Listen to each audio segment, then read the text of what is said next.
Salut à tous, on se retrouve pour l'avant-dernière vidéo de notre cours sur la création d'un réseau de neurones. Donc dans cette vidéo, beaucoup plus light que la précédente, on va voir comment créer la fonction d'apprentissage de notre réseau. Alors, ça paye pas de mine, mais pourtant, grâce aux algorithmes qu'on a créés précédemment, eh bien cette fonction est pas très compliquée. On va la voir tout de suite. Alors, hop, euh, je vais me mettre là. Toujours un petit copier-coller. Je me suis trop décalé. Hop, voilà. Donc voilà notre fonction d'apprentissage learn, qui est la fonction d'apprentissage de l'ensemble de notre réseau et pourtant qui est très très simple. Alors qu'est-ce qu'elle va faire?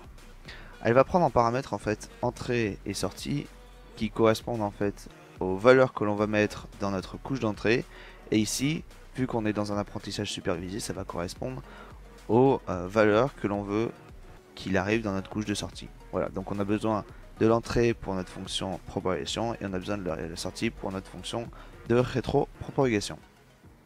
Alors, qu'est-ce que va faire cette fonction? Donc c'est notre fonction d'apprentissage. Le premier paramètre est l'ensemble des valeurs à tester et le second est le résultat attendu, comme je viens de vous le dire.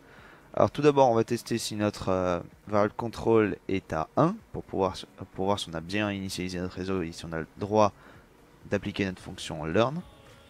Ensuite, on va tester si la taille des deux tableaux est la bonne, c'est-à-dire que le tableau entrée doit avoir le même nombre de valeurs que la couche d'entrée de notre réseau, et la valeur sortie, la même chose, doit avoir le même nombre de valeurs que la couche de sortie de notre réseau. Une fois que c'est fait, eh bien on va appliquer simplement notre fonction parcourir avec comme paramètre entrée sur notre réseau, et on va appliquer rétropropagation avec le tableau sortie sur notre réseau.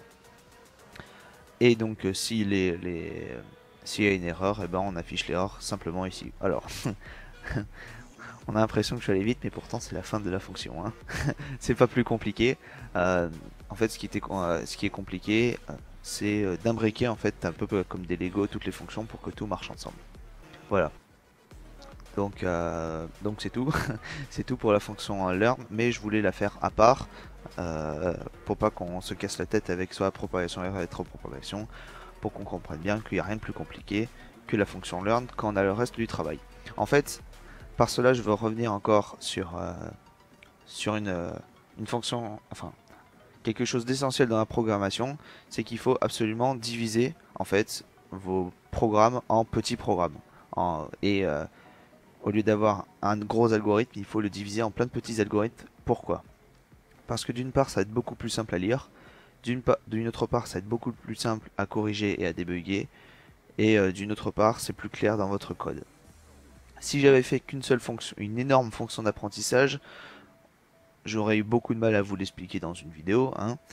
Euh, J'aurais difficilement trouvé une erreur parce que moi je suis assez bête parfois pour compiler quand j'ai terminé toute ma fonction, et donc j'ai des milliers d'erreurs qui peuvent arriver. Surtout l'erreur list index out of range. Et voilà pourquoi j'ai voulu diviser mon énorme algorithme d'apprentissage en trois algorithmes, donc le parcourir, rétropropagation et learn, pour me simplifier la tâche. Et pourtant, quand on les voit, regardez, ça forme un sacré ensemble. Hein. Donc là, on a toute notre fonction de parcourir. Ici, un peu en dessous, on a l'énorme monstre rétropropagation, voilà, qui nous avait demandé 20 minutes de vidéo. Et j'espère que vous avez tous bien compris cette rétropropagation. Et ici, on a notre fonction learn. Donc, fonction learn, vous voyez, c'est extrêmement simple. Mais et les deux autres sont pas si compliqués que ça. Et pourtant, si j'avais fait une énorme fonction, ça aurait été très compliqué. Voilà. Donc, j'ai pas envie de plus blablater dans cette vidéo. C'est pas le but. Là, on a notre fonction learn. On a désormais en fait tout pour faire pour commencer les phases de test dans notre réseau. Je vais compiler une dernière fois pour voir s'il n'y a pas d'erreur. Il n'y a pas d'erreur, c'est génial. Et donc, dans notre prochaine vidéo, on va pouvoir faire la page de test. Donc, hop, hop, hop, voilà. Est-ce qu'il est la note de ces pitons? Non, c'est pas lui. Toc, toc, toc. Hop, bon, enfin, bref, je verrai ça dans la prochaine vidéo. On fera la page de test. Voilà. Vous pouvez cliquer là pour qu'on mette enfin en application notre réseau. Et c'est tout. Voilà. Je vous dis à la prochaine dans la prochaine vidéo, la dernière de ce cours. Et voilà, si vous avez des questions, normalement il n'y en a pas trop pour cette vidéo, n'hésitez pas à me les poser. Et on se donne rendez-vous dans la dernière vidéo.